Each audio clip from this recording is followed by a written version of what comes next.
So the problem with people is that they don't want to pray, God, your will be done in my life. I mean, they default to this, well, I don't know if it's God's will to heal me. And the thing is Jesus came and demonstrated God's will on that. I mean, we need to understand that. It,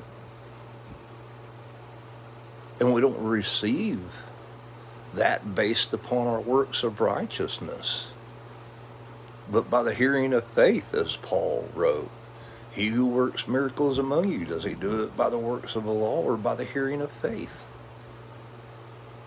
We don't receive salvation, which is deliverance and healing from the wound of sin that the first man Adam sold us under and sowed into the flesh of all mankind. Jesus, the second man, the last Adam, come and redeemed us out from underneath that sin and condemnation, the curse of the law, and the weak and beggarly elements of the world, as Paul describes it.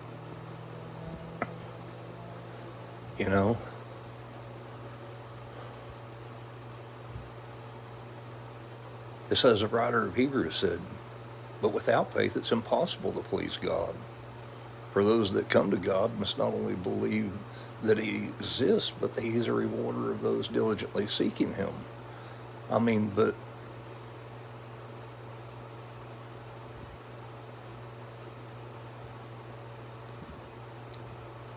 it's like Jesus, it was said we're in one province, he came back and upbraided the people for where he had done many of his mighty miracles, they still had not yet repented.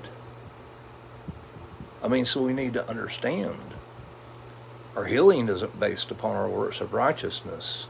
Our salvation, our deliverance, and healing from sin. Peter describes that, he hung on that cross by whose stripes we were healed.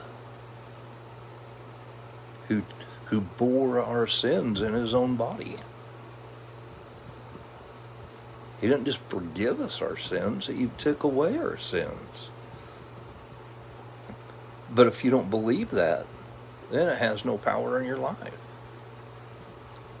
And if you have a hard time believing if it's God's will to heal you, then you'll never receive that.